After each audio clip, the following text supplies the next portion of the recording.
আজকের এই মহতী অনুষ্ঠানে উপস্থিত আছেন আমার শ্রদ্ধাভাজন সম্মানিত সভাপতি জনাব শামসুল হক মাস্টার সাহেব,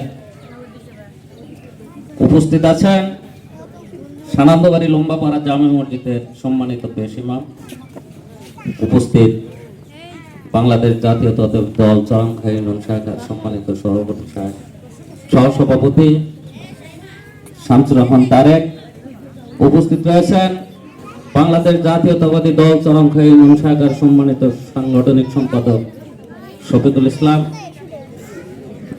উপস্থিত রয়েছেন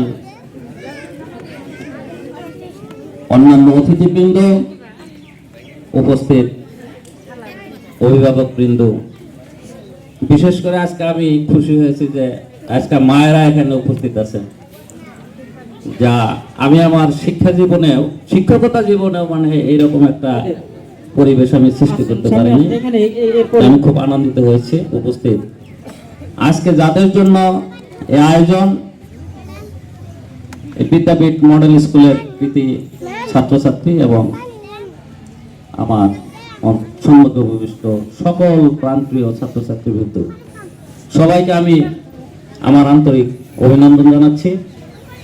তো আমি প্রথমেই ধন্যবাদ জানাচ্ছি যারা আজকে এই আয়োজনটা করেছে। আসলে শিক্ষার সঙ্গে উদ্দীপনা অত্যন্ত সম্পর্কিত, আর উদ্দীপনাটার মাঝেই একজন শিক্ষার্থী সে কি করে সে সম্মুখের দিকে আগে যেতে পারে। তো সেই ধারাবাহিকতা আজকে যারা এই অনুষ্ঠানে আয়োজন করেছেন তাদেরকে আমি বিশেষভাবে ধন্যবাদ জ্ঞাপন করছি।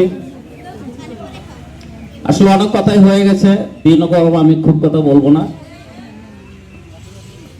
আজকে আমাদের যে কোমলমতি ছাত্রছাত্রী আছে, আমাদের উদ্দেশ্য কি এই ছাত্রছাত্রীদেরকে মানুষের মতো মানুষ করা, এবং সেই দিক থেকে আজকে যারা মায়েরা উপস্থিত আছেন আপনাদের গুরুত্ব কতটুকু সেটা বুঝতে হবে। আপনাদের গুরুত্ব বিবেচনা করে দার্শনিক নেপোলিয়ন বলেছিল যে আমাকে একটি শিক্ষিত মা দাও, আমি একটি শিক্ষিত জাতি দেব। আপনাকে বুঝতে হবে আজকে এখানে মায়েরা যারা আছেন, একটা ছেলেকে সুশিক্ষায় শিক্ষিত করার অগ্রণী ভূমিকা পালন করবে কিন্তু তার মায়েরা। সে বাড়িতে কি করছে আপনাকে লক্ষ্য করতে হবে, বয়স অনুযায়ী তার মেধা অনুযায়ী তাকে কতক্ষণ পাঠদানের মধ্যে রাখা দরকার। তার খাওয়া দাওয়ার দিকে আপনাকে কি করতে হবে, খেয়াল রাখতে হবে। তার চলাফেরার দিকে কি করতে হবে, আপনাকে কিন্তু খেয়াল রাখতে হবে। আমরা অনেক মায়েরাই আছি, দেখা যায় যে আমাদের চরম চলছে, এটা দেখা যায় যে আমাদের পাকশাক তো বেলা ডোবার আগেই হয়ে যায়, আর আমাদের খাওয়া দাওয়াটা এই 8টা থেকে 9টার মধ্যে কিন্তু শেষ হয়ে যায়। এখন আমরা খাওয়া দাওয়া শেষ করে গিয়ে আমরা যদি ঘুমিয়ে পড়ি তাহলে দেখা যাবে ছেলে মেয়েরা কি থাকবে, বাবা মা ঘুমিয়ে গেছে সেখানে কি ছেলে মেয়ে উপস্থিত থাকতে পারে? এটা আমাকে খেয়াল করতে হবে। আমাকে কতক্ষণ এই ছেলের পিছনে কি করতে হবে, তার পড়াশোনার জন্য কতক্ষণ সময় দিতে হবে, সেই পরিমাণ সময় আপনাদেরকে কি করতে হবে, জেগে থাকতে হবে। তাহলে দেখবেন যে আপনাদের সম্পদ। এখন কিন্তু লক্ষ্য করেন